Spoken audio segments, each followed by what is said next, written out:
भगवान शिव को 3 लोकों का स्वामी भी कहा जाता है। नंदी को भगवान शिव के वाहन के रूप में भी जाना जाता है, पर शिव ने नंदी को ही अपनी सवारी या वाहन के लिए क्यों चुना, इसकी कथा भी बड़ी ही अनोखी है।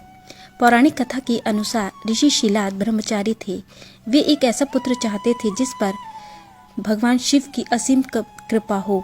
इसी कारण उन्होंने घोर तपस्या की। उनकी तपस्या से प्रसन्न होकर भगवान शिव प्रकट हुए और उनसे वरदान मांगने को कहा। तब ऋषि शिलाद ने कहा कि मैं एक ऐसा बालक चाहता हूँ जिस पर आपकी भक्ति और आपकी असीम कृपा रहे। तब भगवान शिव ने उन्हें एक पुत्र का वरदान दिया। एक बार वे खेत में जुताई कर रहे थे। खेत में जुताई करते हुए ऋषि शिलाद को एक बालक मिला जिसे वे अपने घर ले आए और उसका लालन पालन करने लगे। इस बालक का नाम उन्होंने नंदी रखा। देखते ही देखते नंदी बड़ा हो गया। एक बार नंदी ने अपने पिता ऋषि शिलाद से कहा कि आपने मुझे स्वयं भगवान शिव के आशीर्वाद से पाया है, तो मेरे इस जीवन की रक्षा भी भगवान शिव ही करेंगे। जब नंदी ने किया कठोर तप, अपने पिता की तरह ही नंदी ने भी भगवान शिव को प्रसन्न करने के लिए कठोर तप किया। परिणाम स्वरूप शिव प्रसन्न हुए और उनके सम्मुख प्रकट हुए और कहा कि वत्स कहो, क्या वरदान चाहते हो। तब नंदी ने कहा कि मैं उम्र भर आपके सानिध्य में रहना चाहता हूँ।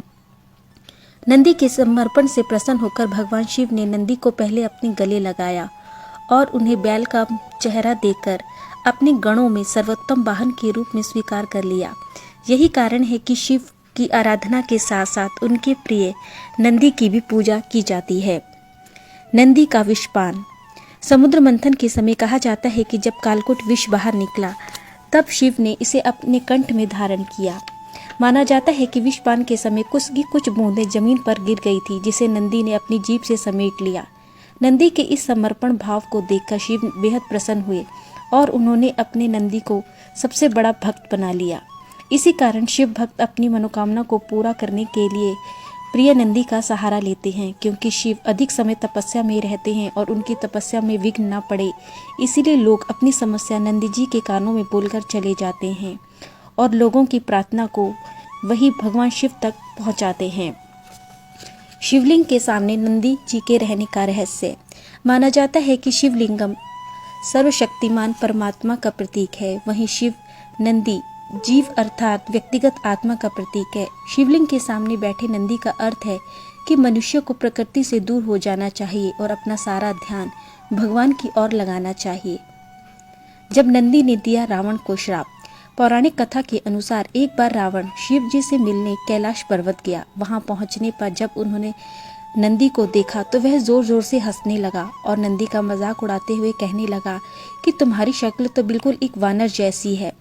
रावण के उपहास उड़ाने पर नंदी को क्रोध आ गया और उन्होंने रावण को श्राप दिया कि तुमने मेरा वानर कहकर मजाक उड़ाया है और इसी रंग रूप के कारण ही एक दिन यही वानर तुम्हारा सर्वनाश का कारण बनेंगे।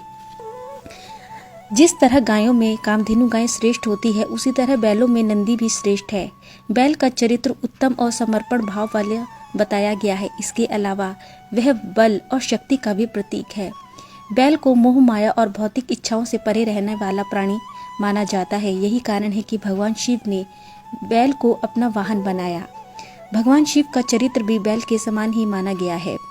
बैल को महिष भी कहते हैं, जिसके चलते भगवान शंकर का नाम महेश भी है। भगवान शिव के आशीर्वाद के कारण नंदी अजर अमर हो गए।